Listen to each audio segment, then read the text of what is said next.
சிங்கப்பெண் சிறப்பு அதிரடிப்படை திட்டத்தை நாளை தொடங்கி வைக்கிறார் முதலமைச்சர் விஜய். மேலும் விவரங்களை எமது செய்தியாளர் மணிகண்டன் வழங்கிட கேட்கலாம்.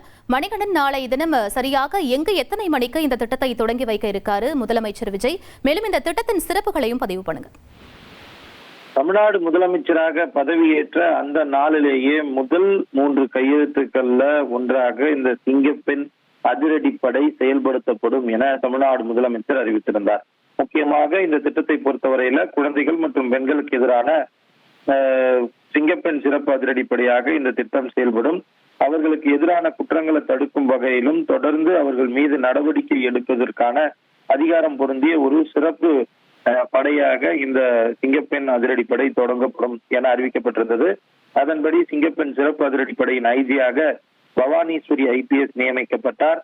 அது மட்டும் இல்லாமல் 12 அதிகாரிகள் அந்த சிறப்பு படையில IT விங், அதே போல சர்வைலன்ஸ், அது மட்டுமல்லாமல் பல்வேறு பணிகளுக்காக பணியமர்த்தப்பட்டனர். ஒவ்வொரு மாவட்டத்திலும் சென்னையில மட்டும் 12 இடங்கள்ல, அதை தவிர்த்து பிற மாவட்டங்கள்ல மாவட்டத்திற்கு ஒரு இடம் என தனி ஒரு படை உருவாக்கப்பட்டிருக்கிறது. இந்த நிலையில இந்த திட்டம் கடந்த 29ஆம் தேதி தொடங்கி வைக்கப்பட இருப்பதாக தகவல்கள் வெளியான நிலையில நிர்வாக காரணங்களுக்காக இறுதி நேரத்துல இந்த துவக்க நிகழ்ச்சி என்பது தள்ளி வைக்கப்பட்டது. இந்த நிகழ்வுல நாளை மாலை 5 மணிக்கு சென்னை எழும்பூர்ல இருக்கக்கூடிய ராஜரத்னம் மைதானத்துல தமிழ்நாடு முதலமைச்சர் ஜோசப் விஜய் தலைமையில் நடைபெற உள்ள நிகழ்வுகளுக்கான ஏற்பாடுகள் மிக தீவிரமாக நடைபெற்று வருகிறது. இறுதிக்கட்ட ரிஹர்சல்கள், அந்த நிகழ்வுக்கான பணிகள், முதலமைச்சர் வரக்கூடிய கான்வாய், அந்த சிறப்பு கான்வாய் உள்ளிட்ட பல்வேறு விஷயங்களுக்கான ரிஹர்சல்கள் நடைபெற்று வருகிறது. இந்த நிலையில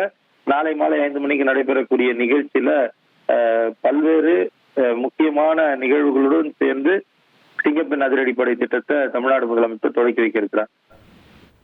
விவரங்களுக்கு நன்றி மணிகண்டன். சென்னையில் நாளை சிங்கப்பெண் சிறப்பு அதிரடிப்படை திட்டத்தை தொடங்கி வைக்க இருக்கிறார் முதலமைச்சர் விஜய். அது தொடர்பான முக்கிய செய்தியை நாம் பார்த்தோம்.